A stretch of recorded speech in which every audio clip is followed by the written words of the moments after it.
with J.D. Vance. Let's be very clear on this. This was a setup. It was a setup from the first question. They knew they were going to do this towards the end of the press conference, and then they kicked him out of the White House. This was a setup. But I want to start by talking about this absolute clown who happens to be dating Marjorie Taylor Greene. And I don't even want to say this guy's name because he's so despicable. And I've met him before. He used to work for Newsmax and he got fired there, and now he's on some other network. And he's the guy who asked Zelenskyy. I almost said Putin there for a second. He asked Vladimir Zelenskyy a question about why he doesn't wear a suit. Have a listen to this. Second question. My second question for President Zelenskyy. Why don't you wear a suit? Why don't you wear a suit? You're at the highest level in this country's office, and you refuse to wear a suit. Just want to see if do you own a suit? Yeah, you have problems. A lot of Americans have problems with you not respecting. I don't have such. I will wear a costume after this war will finish. Okay. Yes, maybe something something like Yes, yours. sir. Yes, That'd be great. maybe something better. I don't know. We will see. Maybe something cheaper than. Yeah. Thank you. Thank you. Absolutely ridiculous question. Zelenskyy is the leader of an army. He's fighting an invasion force that still has over 6,000 nuclear weapons. Just this week, Russia threatened to use them to wipe Germany off the map. Germany is our NATO ally. And since then, we've had no response from the U.S. government. Shocking. Vladimir Zelenskyy could be living in luxury right now, but he's chosen not to. Instead, he's living in the bunker. He chose to lead an army that was supposed to collapse in just 3 days. And that's why Putin sent his old T-40 tanks from the USSR. It was supposed to be a mop-up operation, but it didn't turn out that way because the good people in Ukraine are fighters. It's been now 3 years, not 3 days. And more casualties on the Russian side than the Ukraine side, and I think that's very important to note. So I'm wondering where all you Reagan Republicans are out there. Where are you? Because Reagan didn't negotiate with the USSR, and neither did Kennedy. Putin is putting the USSR back together. And if you guys remember the Budapest Memorandum, we promised security to Ukraine if they gave up their nukes. And what did Russia promise? They were there. Do you trust Russia? I don't. Apparently, Donald Trump trusts Vladimir Putin. You know, generals were asked to throw on a suit when the president showed up. President Zelenskyy was right. And you have a guy in the media, and I use that term media very loosely, who asked him about wearing a suit.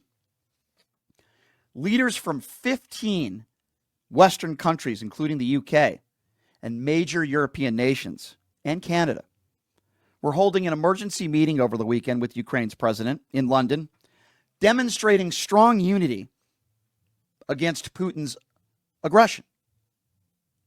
But notably missing from that meeting was Donald Trump and the United States. Because America under Donald Trump is not the leader of the free world any longer. I want to play you an audio clip of Jasmine Crockett, who was responding to this idiotic question when you have a member of the media worried about Vladimir Zelenskyy's outfit. Have a listen to how Jasmine Crockett responded to this. And unfortunately, he decided that he wanted to talk about his clothes. Now, maybe this is because Trump never wanted to go serve his country. And right now, the only service that he's giving to us is driving our country apart. But I'm sorry, when you're at war, you're not worried about your outfit.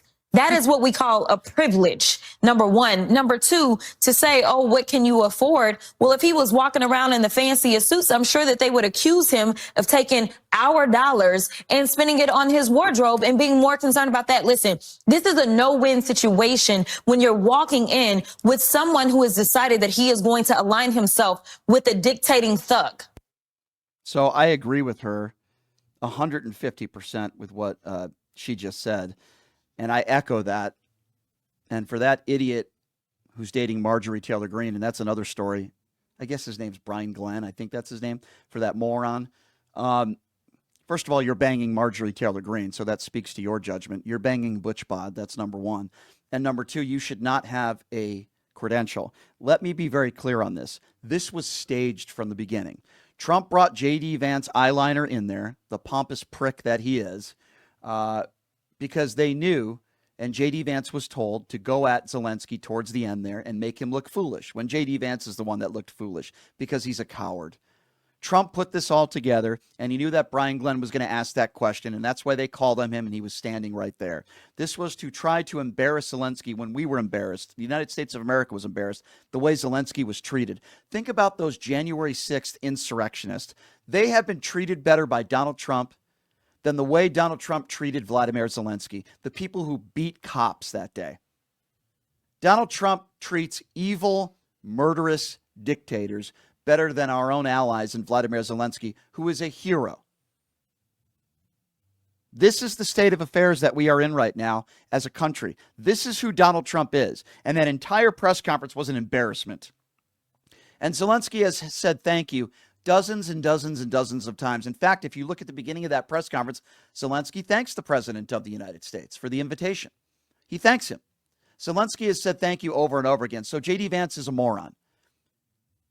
They have never called Vladimir Putin an evil, murderous dictator. They said that Ukraine started this, which they didn't, and they've called Zelensky, or Trump has called Zelensky, a dictator. And all these MAGA Republicans out there are mum because they're afraid of Orange Man, who has taken over the Republican Party. This was an embarrassing press conference. It was pathetic. And it continues to be an embarrassment. And then the White House is lying. They kicked him out. They were supposed to have a lunch. They kicked out Zelensky. He asked to stay. They kicked him out. And we look terrible on a world stage. And these MAGA morons, oh, well, Donald Trump is America first. Yeah, okay. Yeah, that was America first. No, that was Donald Trump first. This was about his ego and standing tall and sticking his big chest out or his big belly out. And by the way, this is also important to note. While all this stuff is going on throughout the country, we got wildfires that are burning parts of South Carolina right now. Groceries are skyrocketing. As Brian Krasenstein just said in a wonderful tweet, he also said that wars are waging and the Epstein cover-up is ongoing, because that's exactly what the Epstein thing is. Oh, we're releasing all these files. Well, why didn't they release all of them? And Pam Bondi wants to blame the deep state or wherever else. This is a cover-up. While all this stuff is going on over the weekend, what was Donald Trump doing? Oh, yeah, you guessed it. He was out there partying it up at Mar-a-Lago and playing golf, that fat piece of human garbage.